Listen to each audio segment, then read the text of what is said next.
Salut à tous, ravi de vous retrouver pour ce nouvel épisode de Tutoie-nous. Alors si vous nous suivez depuis lundi, vous le savez, nous sommes à Montcornet, dans l'Aisne, en Thiérache plus exactement, et nous sommes avec Thomas Hennequin. Thomas a 26 ans, il est maire de Montcornet, il est aussi médecin et depuis lundi, il nous fait découvrir Montcornet, des lieux qu'il aime, des personnes qu'il a souhaité mettre en valeur. Et aujourd'hui, c'est dans l'unité de décarbonatation qu'il nous emmène, il va nous expliquer ce que c'est concrètement. Thomas, il n'est pas très loin, il est là. Salut, je m'appelle Thomas, j'ai 26 ans, je suis médecin et maire de Montcornet dans l'Aisne. J'aime la bonne cuisine et la nature. Hashtag simplicité. Salut Thomas. Salut Noah. Ça va? Ça va, merci et toi? Ça va très bien. Mercredi, déjà, milieu de semaine, ça passe vite. Et tu nous continues de nous faire découvrir donc Montcornet. Oui. On a découvert donc lundi la mairie, forcément. C'est le lieu, c'était le premier lieu qu'il fallait nous montrer. Hier, l'église fortifiée. Et aujourd'hui, l'unité de décarbonatation. Tout à fait, l'unité de décarbonatation. Exactement. On le découvrira vraiment en deuxième partie, ce lieu. Mais ça, c'est un projet que tu as porté notamment, mais pas que, parce qu'il était déjà initié, c'est ça? Explique-nous. En fait, c'est un projet qu'a porté mon prédécesseur, qui est à l'origine de cette unité de décarbonatation. Donc, elle vient d'être mise en service il y a tout juste une semaine. Ouais. On l'inaugure avec la première chaîne de télé qui est WEO ici. On est ravis de soyez bienvenus. On est ravis de vous accueillir également. Et effectivement, on va découvrir ensemble ce que c'est que l'unité de décarbonatation, quel est son principe, quels sont aussi les bénéfices pour la population et les bienfaits. Oui, parce que c'est surtout ça, il faut que quand on porte un projet, et la commune en porte beaucoup, il faut toujours que tu aies en tête ce que ça va apporter à la population. C'est ça en fait qui te motive finalement, qui motive le conseil. Effectivement, oui, quand on porte un projet, il faut voir quelle plus-value ça va apporter à la population, le service rendu et aussi le coût. Et là, c'est un projet qui a été porté par le syndicat des eaux, dont je suis le président et dont mon prédécesseur était le président et a porté ce bel ensemble de projets à la fois de lutte contre les pesticides et la décarbonatation. Et aujourd'hui, eh bien, tout ça est en fonction et on va pouvoir en tirer un beau bénéfice. Est-ce que c'est ça qui est peut-être une des choses les plus compliquées à expliquer par exemple à la population? Parfois il y a des projets qui coûtent très très cher. Les gens peuvent se dire pourquoi un tel investissement? C'est là peut-être le plus compliqué, réussir à expliquer, à faire de la pédagogie et à leur montrer ce que ça va apporter? Oui, mais en fait c'est le rôle même de l'investissement, c'est comme dans une maison en fait. Quand on a besoin de refaire par exemple tous les travaux nécessaires pour le chauffage, c'est un investissement, mais à long terme on en tire bénéfice et on en tire aussi surtout des économies. Ouais. Là c'est le même cas. Ouais. Parce que grâce à ce lieu, tu nous l'expliqueras en deuxième partie, les gens vont pouvoir concrètement voir sur la facture un impact. Oui, c'est ça. Les factures d'énergie, et notamment en eau, vont diminuer, y compris les factures d'électricité, et le matériel électroménager va avoir une espérance de vie, si on peut dire ça comme ça, beaucoup plus longue. Ouais. Finalement, quand on est maire, il faut maîtriser presque tous les sujets. Il faut être capable de répondre à toutes les questions et à maîtriser plein de sujets. Comment tu fais? Tu passes tes nuits à potasser? Alors je te rassure, je ne sais pas tout sur tout, et heureusement. Mais effectivement, on peut avoir toutes sortes de questions, y compris des questions très techniques qui touchent ici à l'eau. Ouais. Et alors quand on ne sait pas, on se renseigne, on apporte une réponse. Et quand on ne sait pas sur le moment même, on dit écoutez, je me renseigne, je vois ce que je peux faire et je vous apporte une réponse. Mais l'essentiel, c'est surtout d'apporter une réponse aux gens, parce que dès qu'on pose une question, on attend en retour une réponse et c'est normal. Bien sûr, et les gens, c'est forcément la mairie qui viennent solliciter en premier lieu, et évidemment, et c'est complètement normal. Alors on parle du principe de cette unité juste après, mais d'abord, on va rejoindre ton coup de cœur du jour, c'est qui? C'est Timothée. Timothée qui, avec Martin, est un éleveur local. Ils font un élevage de moutons. Et donc, ils habitent juste à côté, à Montlouet, sur le territoire des ports de la Thiérache, toujours la Thiérache. Ah, mais on aime la Thiérache, on l'a dans le cœur, la Thiérache. Et donc, ce sont des jeunes qui ont choisi l'élevage comme métier. Et je trouvais que c'était une belle mise en valeur à la fois du territoire et aussi de leur engagement dans cette filière. Eh bien, on les rejoint tout de suite, ils sont avec Emma. Bonjour, je suis Martin Gosset et lui c'est Timothée Gosset. On a 31 et 24 ans et on est agriculteurs. On aime la nature et la convivialité. Et notre hashtag c'est la bergerie Gaël Gosset.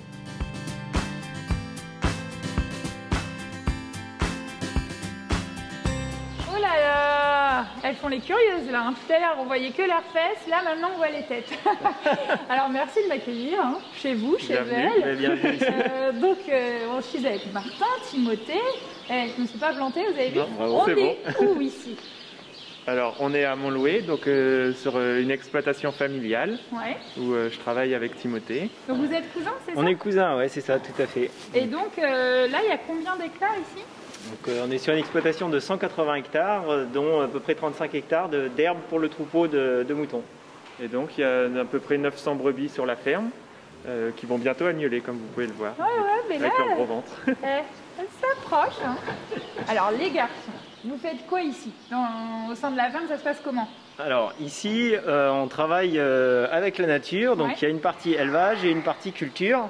Et donc on a 900 brebis pour produire de la viande d'agneau, et ensuite on a des cultures, donc des céréales, des protéagineux, oléagineux, betteraves, etc. qui sont destinés à la fois à la vente, Ouais. mais aussi pour nourrir le troupeau. Ah ouais. Et une production de fourrage dans les prairies naturelles qu'on a ici, pour faire des fourrages pour les brebis l'hiver. Voilà. Et D'accord. puis les brebis partent en estive pendant l'été pour brouter dans le camp militaire de Sissonne à 20 km d'ici. Tout est organisé, hein. Dis donc, il y a du boulot. Hein. C'est ça. Alors, pour faire ce travail-là, donc on est 3 sur la ferme, et ensuite il y a des salariés. Donc, il y a 2 salariés qui sont là chacun à mi-temps. Et en plus, on travaille avec des voisins. Donc, on travaille avec 5 fermes voisines, ce qui permet de se donner des coups de main, d'organiser des chantiers en collectif, que ce soit la moisson ou le ramassage de différentes cultures. Donc, voilà, C'est génial, le partage. c'est Cool. ça. Oui. Alors, les garçons, comment vous êtes rencontrés pour bosser? Comment ça s'est passé? Alors nous, on est de famille, bien sûr. Donc sur l'exploitation, à la base, c'était mon père et mon oncle qui étaient associés. Moi, je suis revenu ici il y a une dizaine d'années. Mon papa est maintenant en retraite, et donc je suis associé avec Jean, et qui est le père de Martin. Ok, donc ton oncle est en fait le père de Martin. Donc, en fait, vous êtes cousins, les gars. Tout à fait. C'est ça. Voilà. Ok. Et donc moi, je suis arrivé cet été sur la ferme après mes études. Donc voilà, j'ai travaillé un petit peu à l'extérieur, et depuis, je suis là depuis cet été. Et travailler entre cousins, alors, c'est cool? C'est sympa, Ça ouais. se passe bien. Ouais, j'imagine, hein. Ouais, ça doit y aller. Ah ouais, c'est papotage, hein. Alors, les garçons, vous savez que vous êtes le coup de cœur du jour de Thomas. Du coup, on se pose la question. Comment ça se fait que vous êtes le coup de cœur? En Tu peux fait, me raconter? avec Thomas, on se connaît depuis qu'on est tout petit. Il était à l'école avec mon frère et moi j'étais juste derrière. Donc voilà, on s'est côtoyé tout le primaire, le collège. Ah ouais, vraiment petit, quoi. Première, quand même. Ouais, depuis tout petit. Et puis on le suit aussi maintenant pour son action à Montcornet. Donc voilà, on voit ce qu'il fait à Montcornet. Donc on se croise de temps en temps. Et vous êtes restés finalement liés, le fait d'avoir été à l'école ensemble. C'est ça. Comment il était à l'école? Ah, il était très fort. Ah, c'est vrai? Ouais. C'était une Ouais. petite tête, quoi. Il savait, quoi. Ouais, et puis il était à fond perfectionniste, vraiment bon élève. Ouais, bon élève. Il était au premier rang. Et toi, t'étais où? Oh, pas trop loin derrière. Ordinateur, dans le fond. Et qu'est-ce que tu fais? Oh, moi, je m'occupe de mes petites brebis. Et puis, bah, il est maire. Mais non, arrêtons avec les clichés. Oh là là. Bon, bah, en tout cas, vous restez avec nous. Hein, les garçons, vous restez avec nous. Et puis, juste après, on verra on parlera d'avenir. Tiens, ça vous tente? Pas de souci. Allez. Très bien. ilondoloze uhambe nami zungangishilana. C'est une belle rencontre, merci en tout cas. On va en apprendre un peu plus évidemment sur Timothée et sur Martin dans quelques instants avec Emma, puisqu'on vous rejoindra. Mais d'abord, on va vous expliquer ce que c'est qu'une unité de décarbonatation exactement. C'est quoi, Thomas? Alors c'est quoi, pour faire simple, en fait une unité de décarbonatation, c'est une unité dans laquelle va rentrer de l'eau chargée en minéraux et notamment le calcaire. Ouais. Et le calcaire va passer dans des cuves comme ça, où ici on utilise le principe de résine échangeuse d'ions. Et D'accord. donc on va capter le calcaire pour diminuer le taux de dureté de l'eau. En fait, ça veut dire qu'on ne va pas avoir à la sortie une eau déminéralisée sans calcaire, mais Ouais. une eau qui sera appauvrie en calcaire par rapport à l'eau qui est entrée dans la station. D'accord. Et donc, en fait, on va faire à travers ça une filtration du calcaire et l'eau sera beaucoup plus douce. D'accord. Donc ça veut dire qu'elle est, elle est contrôlée en temps réel, l'eau finalement. l'eau qui arrive dans les robinets des habitants de Montcornet, mais pas que, parce qu'il y a plusieurs communes, c'est ça? Oui, c'est ça. En fait, Ouais. c'est pour tout un bassin de vie. Il y a à peu près 3000 personnes qui vont consommer cette eau de grande qualité. D'accord. Et l'eau est contrôlée, bien évidemment, jour et nuit, 24 heures sur 24. Donc il y a un axe pour la santé des gens, j'imagine, mais pas que. C'est aussi dans leur quotidien pour les appareils électroménagers, par exemple, ce genre de choses. Tout à fait, ouais, parce que souvent on a les chauffe-eau qui sont entartrés, les cafetières qu'il faut détartrer régulièrement, parfois même changer parce qu'elles sont tout simplement hors d'utilisation. Donc là, avec cette eau moins chargée en calcaire, les habitants vont pouvoir faire des économies Ouais. sur leur facture d'électricité notamment, et aussi sur l'électroménager qui aura une espérance de vie beaucoup plus longue. Ça n'a rien coûté ici aux contribuables puisque c'est financé sur fonds propres du syndicat des eaux, donc on avait en trésorerie les ressources nécessaires. Ouais. Et ça ne coûte rien donc aux consommateurs. Et en D'accord. contrepartie, par contre, le consommateur va faire, pour un foyer moyen, 200 € d'économie par an, Ouais. contre une hausse de facture de 20 €. Donc en fait, au total, ça fait 180 € d'économie, Ouais. ce qui est C'est toujours pas rien. bien. Et surtout, c'est un confort apporté à l'ensemble de la population. Ouais. Aujourd'hui, certaines personnes qui ont un pouvoir d'achat un peu plus élevé que d'autres ont à la maison des adoucisseurs adoucisseurs. personnels. Ouais. Là, c'est un adoucisseur géant. Voilà. Donc ce qui fait qu'il n'y a plus besoin d'adoucisseurs à la maison. Concrètement, Effectivement. on n'en a plus besoin. Voilà. Ok, bon, bah, ça Donc c'est c'est une parfait. eau de qualité pour tous. Alors là, c'est encore difficile de mesurer l'impact tout de suite parce que ça vient d'être, enfin, au moment où on tourne en tout cas, ça vient d'être mis en service, mais on va pouvoir estimer d'ici combien de temps le réel impact pour les gens. Bah déjà, je pense qu'au fur et à mesure des mois qui vont passer, les gens vont s'apercevoir de la qualité de l'eau, Ouais. puisqu'en prenant la douche ou en faisant les lessives, on utilisera beaucoup moins de produits d'entretien. Et puis, en un an, on verra les premières économies apparaître sur les factures d'électricité notamment. D'accord, donc on revient dans un an faire le point. Eh ben, sois bienvenue. Avec plaisir. Eh bien, merci de nous avoir expliqué ça de façon très simple. Enfin, en tout cas, moi j'ai compris, donc si j'ai compris, normalement tout le monde a compris. Il ne devrait pas y avoir de problème. On retourne rejoindre donc Timothée, notre éleveur, et Emma va lui poser cette désormais traditionnelle question. Et dans 10 ans, c'est maintenant. Dance for me, dance for me, dance for me, oh, oh. I never seen anybody do the things you do before. They say Thomas et Noam, je suis toujours avec Martin et Timothée. Les garçons, on se posait une petite question là. Et vous savez que vous êtes beaux là tous les deux. Non mais Oh, franchement, merci, c'est le cadre est pas mal. Hein. Alors, c'est le cadre, Timothée, t'en parles pas. Oh là là. Alors, je me demandais, dans 10 ans, où est-ce que vous vous imaginez?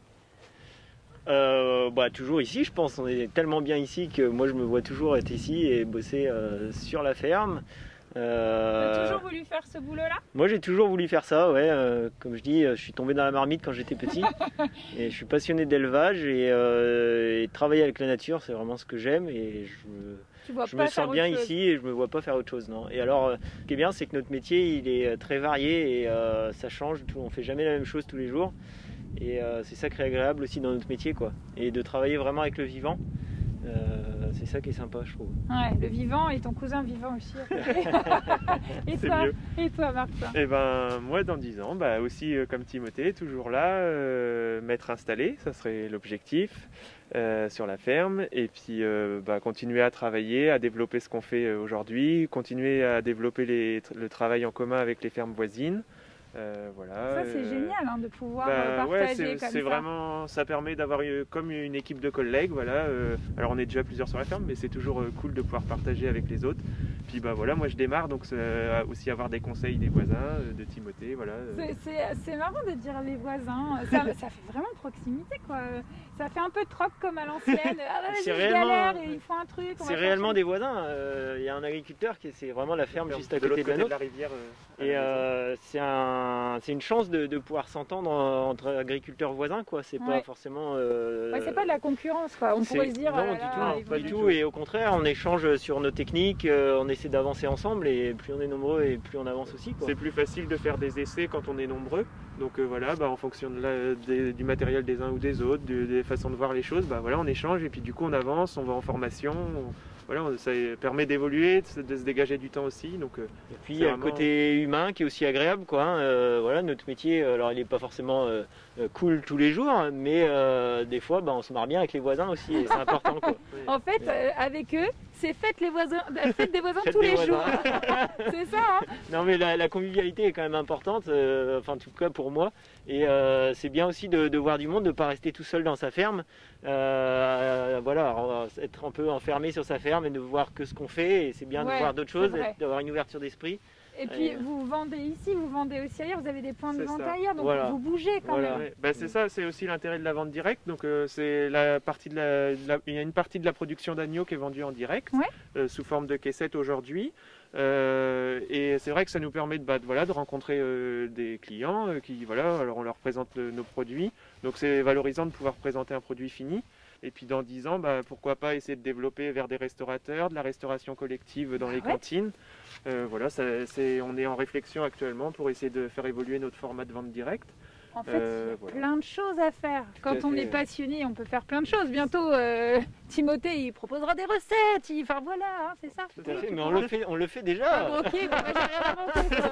ilondoloze uhambe nami zungangishilo. Alors là, on est dans une autre partie de cette unité de décarbonatation. Donc, il se passe quoi concrètement ici? En fait, ici, c'est pas la décarbonatation à proprement parler. Ici, c'est la filtration de l'eau en pesticides. Donc, on utilise le D'accord. charbon pour décharger l'eau en pesticides. D'accord. Donc évidemment, c'est l'endroit idéal pour parler d'écologie. Effectivement, c'est un ouais. sujet que tu voulais évoquer avec nous.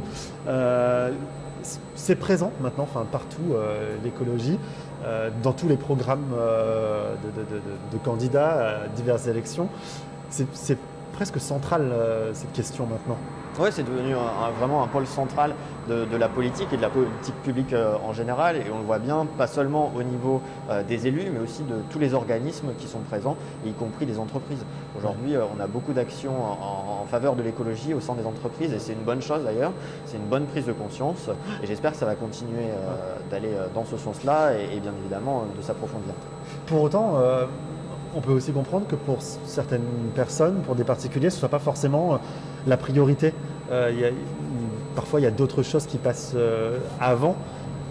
Et pourtant, c'est hyper important. Comment on fait pour faire comprendre aux gens que c'est primordial pour nous et surtout pour nos enfants et les générations qui vont arriver?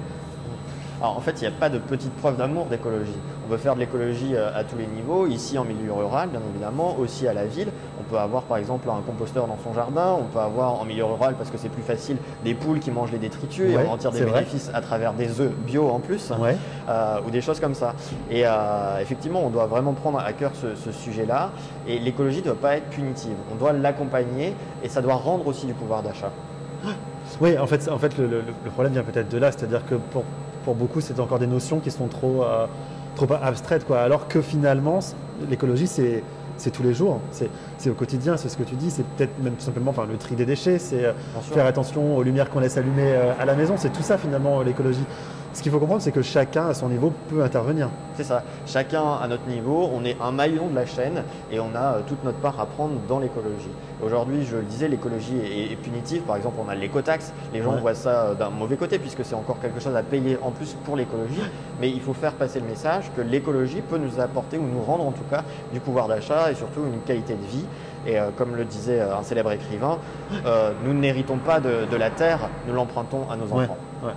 Là, c'est très bien, c'est très bien d'embrayer là-dessus parce que je le disais à l'instant, c'est les générations qui arrivent aussi qui paieront finalement toutes ces années où on ne faisait pas attention à la planète et la planète n'est pas éternelle évidemment et il faut la protéger au maximum. Donc c'est d'autant plus important ce que tu viens de dire, effectivement.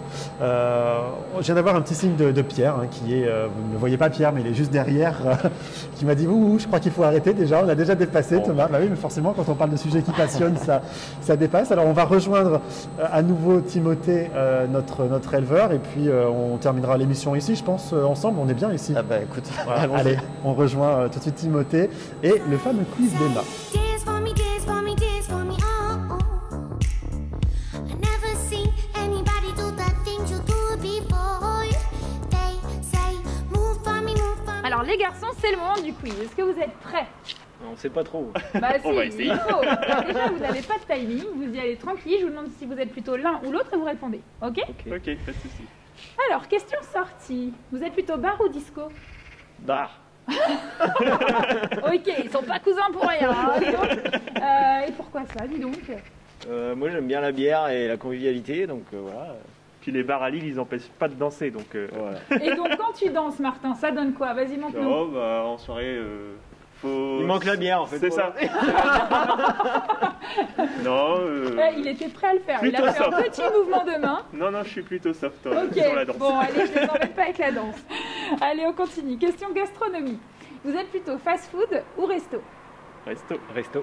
Ouais, plutôt les bons plats, les légumes de saison, c'est ça? Ouais, la puis bonne c'est plus viande. sympa. La bonne viande, il insiste. Quoi comme viande, par exemple? Ils font de l'agneau dans le coin, C'est qui est pas plutôt vrai. pas mal, ouais. Bah écoute, tu nous Une donnes bonne à petite l'adresse. côtelette là, Hein persillée et tout, c'est sympa. Alors comment on fait justement? Tu as la recette ou pas? Il y en a Faut plein pas de la recettes. faire Vous cuire. pouvez aller sur notre site internet, labergerie-ventedirect.fr.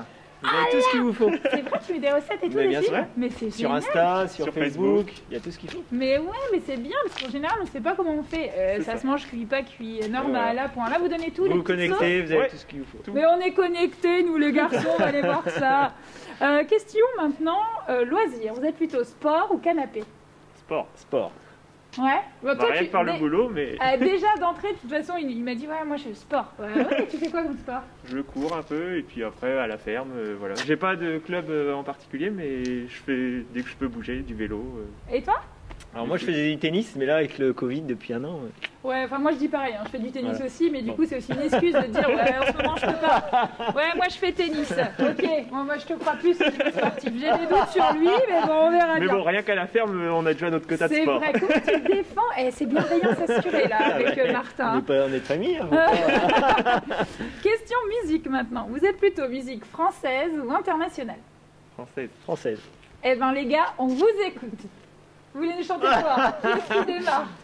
Oh bah. Vas-y, hein. Allez Timothée, je t'ai sauvé la vie. Alors qu'est-ce que je vais chanter Un artiste déjà en tête que Pour t'as? être dans le thème, Ridan. Vas-y. Et puis merde, j'ai décidé de vivre là-haut sur la montagne, sur la colline, de vivre seul dans une maison avec la vue sur ma raison. Je préfère vivre seul avec mon âme que vivre riche avec la leur. Et si le blé me file du bonheur, je ferai peut-être agriculteur. Franchement, c'était beau. Oh là là, je vais écouter. Tiens. Vous maintenant les garçons, si vous me pouvez être dans un endroit tout de suite, claquement de doigts, dans les Hauts-de-France, vous voulez être où? Bah les bars à Lille avec les copains, c'est pas mal. Hein. C'est pas mal, surtout en Ouais, ce moment. je crois que je l'ai avec toi.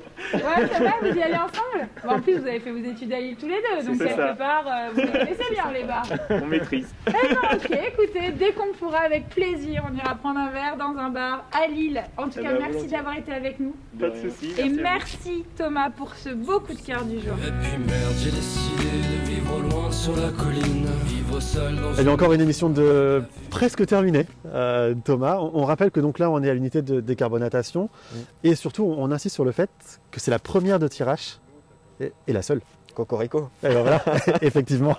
Non, mais c'est important de le souligner parce que ça a son utilité et tu l'as expliqué tout à l'heure très bien pour les habitants.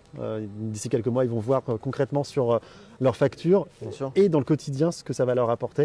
Donc c'est vraiment important de le souligner. En tout cas. Oui, et puis rendre hommage aussi à mon prédécesseur qui a été en quelque sorte un visionnaire en lançant Ouais. ce projet-là. Exactement. Bah, bravo à lui, bravo à toi, bravo à ton conseil d'avoir donc terminé ce projet. C'est ainsi que se termine déjà cette émission. Merci encore une fois. Demain, on va où? Demain, on va au tiers-lieu numérique. Oui, Toujours parler d'avenir après Ouais. l'écologie, le numérique. exactement. C'est l'avenir. Et avec un invité.